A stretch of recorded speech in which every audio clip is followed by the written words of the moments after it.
Ini kenapa kalau Mas Eros bilang kenapa tiba-tiba Jokowi jadi subjek matter, pertanyaan saya kenapa tiba-tiba PDIP, Hasto, Mega jadi pahlawan? Kenapa gitu loh? Mereka sudah hampir berhasil membentuk opini publik, mereka terzolimi. Pertanyaan saya 8-9 tahun ngapain aja? Jadi gini, ini bahasa yang sering dipakai buzzer. 9 tahun kemana aja PDIP? Jadi kalau sekarang dikatakan seolah-olah PDIP pengen jadi pahlawan, emang siapa yang pengen jadi pahlawan? Lu jual gue beli. Iya kan, mau siapapun itu.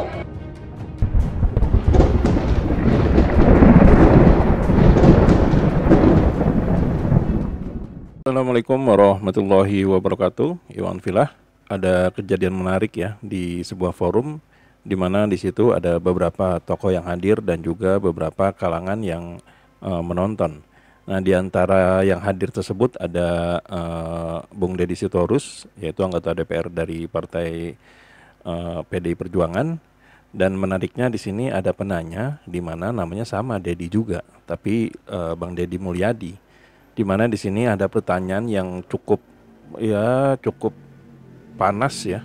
Pertanyaannya cukup tajam, di mana di sini ditujukan kepada PDIP.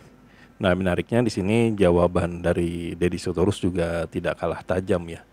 Nah, di sini pokoknya videonya sangat seru dan sayang untuk dilewatkan. Nah, bagaimana statementnya, bagaimana perdebatannya? Mari kita simak videonya berikut ini. Nah, yang saya mau singkatnya, Bang Lukas, ini kenapa kalau Mas Eros bilang kenapa tiba-tiba Jokowi jadi subjek matter, pertanyaan saya kenapa tiba-tiba PDIP, Hasto, Mega jadi pahlawan? Kenapa gitu loh?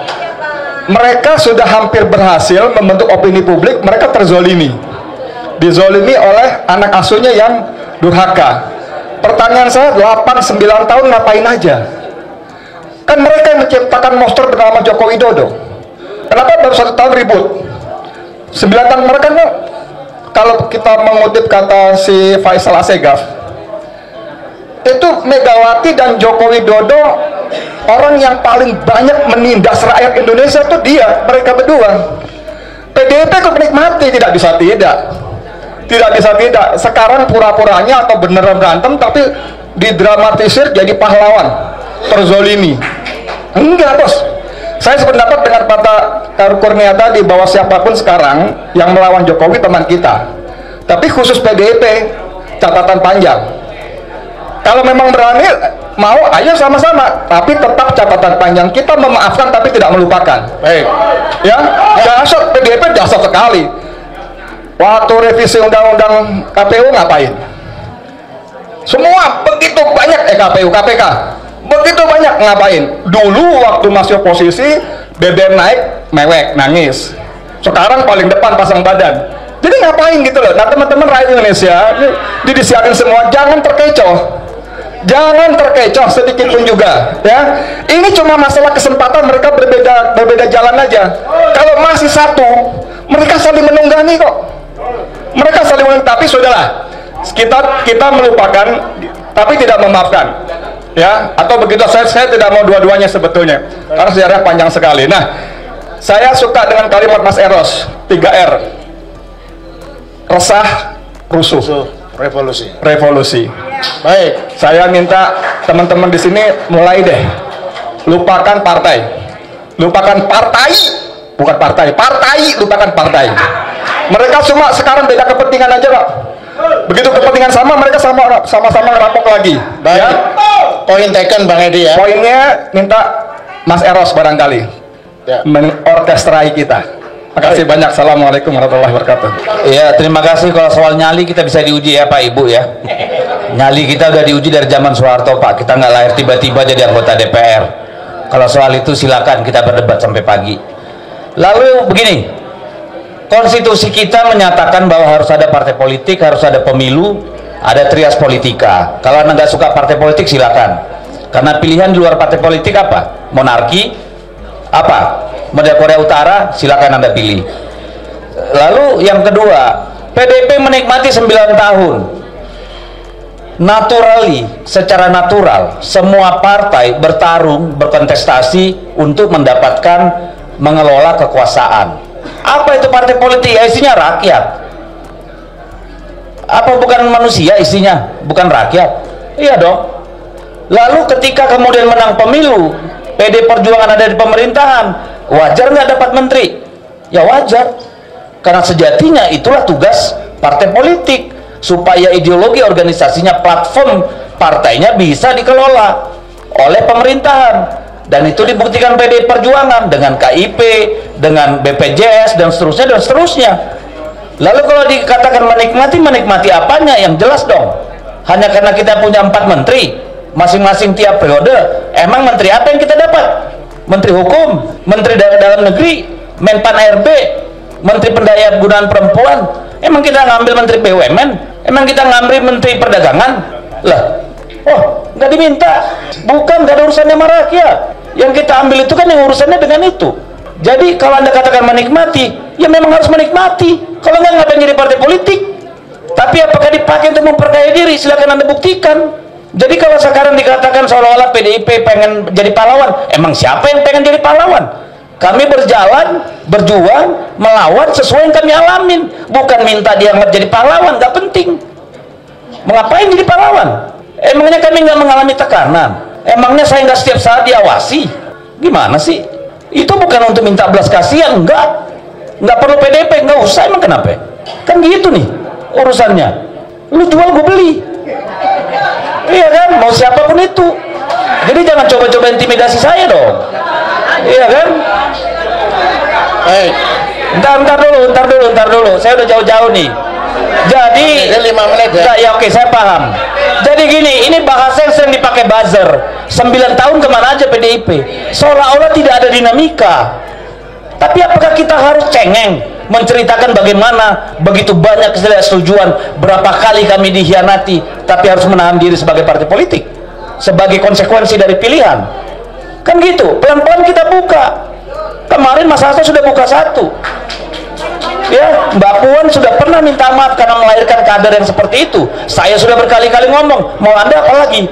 Membungkuk? Ntar dulu dong. Kalau kita ikut merampok impor sana, impor gula, impor macam-macam, boleh. Kalau kita ikut main di proyek-proyek PSN, boleh kita minta maaf. Tunjukin.